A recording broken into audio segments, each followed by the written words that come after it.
Hi hello नमस्कार. श्री स्वामी समर्थ. अनेक स्वामी भक्त नियमितपणे श्री स्वामी चरित्र सारामृताचे वाचन करतात, पारायण करतात, स्वामीचे नामस्मरण करतात. पण अनेकांच्या मनात एकच प्रश्न असतो की या ग्रंथाची ताकद नेमकी काय आहे?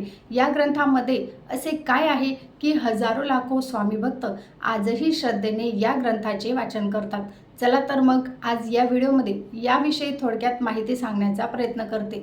सर्वप्रथम एक गोष्ट समजून घेतली पाहिजे की श्री स्वामी चरित्र सारामृत हा केवळ एक ग्रंथ नाही, तर तो स्वामींच्या कृपेचा, त्यांच्या लीलांचा आणि भक्तांवरील अपार प्रेमांचा जिवंत असा अनुभव आहे.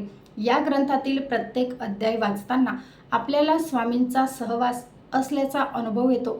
स्वामींनी आपल्या भक्तांसाठी केलेल्या असंख्य लीलांचे वर्णन या ग्रंथात आपल्याला पाहायला मिळतात. आजच्या काळात प्रत्येक व्यक्ती कोणत्या ना कोणत्या समस्येला सामोरे जात आहे. कुणाला आर्थिक अडचणी आहेत, कुणाला आरोग्याविषयी समस्या आहे, कुणी कौटुंबिक समस्यांमुळे त्रस्त आहे, तर कुणी मानसिक तणावात जगत आहे. अशा वेळी जेव्हा आपण स्वामींचे चरित्र वाचतो तेव्हा मनाला एक वेगळाच आधार मिळतो, शांतता देखील मिळते. कारण या ग्रंथातून आपल्याला वारंवार जाणवतं की स्वामी आपल्या भक्तांना कधीच एकटे सोडत नाही. या ग्रंथाची सर्वात मोठी ताकद म्हणजे तो आपल्या मनामध्ये श्रद्धा आणि विश्वास देखील निर्माण करतो. अनेक वेळा आपल्या आयुष्यातील अडचणींपेक्षा आपल्या मनातील भीती आपल्याला मोठी वाटते. पण जेव्हा आपण स्वामींच्या लीलांचे वाचन करतो ना, तेव्हा आपल्याला समजते की स्वामींची कृपा असेल तर कोणतीही अडचण मोठी नसते.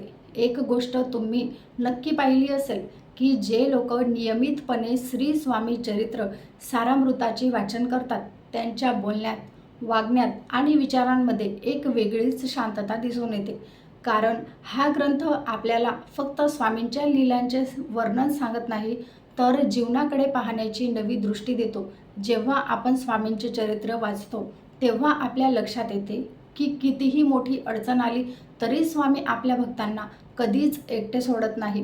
त्यामुळे मनामध्ये एक विश्वास निर्माण होतो आणि हाच विश्वास माणसाला पुढे चालत राहण्याची ताकद देखील देतो. अनेक भक्तांचे अनुभव असे आहेत की या ग्रंथाचे नियमित वाचन सुरू केल्यानंतर त्यांच्या मनातील अस्वस्थता कमी झाली आहे. काहींना मानसिक शांती मिळाली, काहींच्या मनामध्ये सकारात्मक विचार देखील वाढले, काहींना कठीण प्रसंगांना सामोरे जाण्याची ताकद मिळाली. अर्थात प्रत्येकाचा अनुभव हा वेगवेगळा असतो, पण एक गोष्ट मात्र समान असते आणि ती म्हणजे स्वामींवरील दृढ विश्वास. या ग्रंथाची आणखी एक विशेष ताकद म्हणजे तो आपल्याला संयम शिकवतो. आज प्रत्येकाला सर्व काही लगेच हवे असते, पण स्वामींच्या लीलांमधून आपल्याला समजते की योग्य वेळ आल्यावरच प्रत्येक गोष्टी घडत असतात.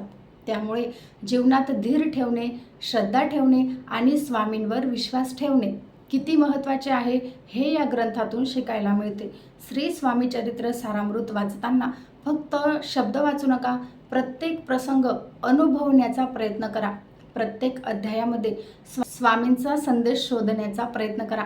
कारण हा ग्रंथ फक्त वाचण्यासाठी नाही, तर जीवनात उतरवण्यासाठी आहे. एक गोष्ट नेहमी लक्षात ठेवा, स्वामींना तुमचा भाव महत्त्वाचा आहे.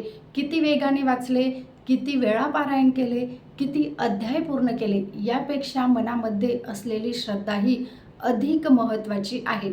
जेव्हा भक्त मनापासून स्वामींचे स्मरण करतो तेव्हा स्वामी त्याची हाक नक्की ऐकतात. म्हणूनच जर तुम्ही अजूनही श्री स्वामी चरित्र सारामृताचे नियमित वाचन सुरू केले नसेल तर आजच सुरुवात करा. रोज थोडासा वेळ काढा आणि स्वामींच्या चरणी स्वतःला अर्पण करा. हळूहळू तुम्हाला या ग्रंथाची ताकद अनुभवायला मिळेल. तुम्हाला माहिती कशी वाटली कमेंट करून नक्की कळवा. भेटूया अशाच एका नवीन व्हिडिओसोबत, माहितीपूर्ण व्हिडिओसोबत. कमेंटमध्ये श्री स्वामी समर्थ लिहायला विसरू नका. चला तर मग श्री स्वामी समर्थ. जय जय स्वामी समर्थ.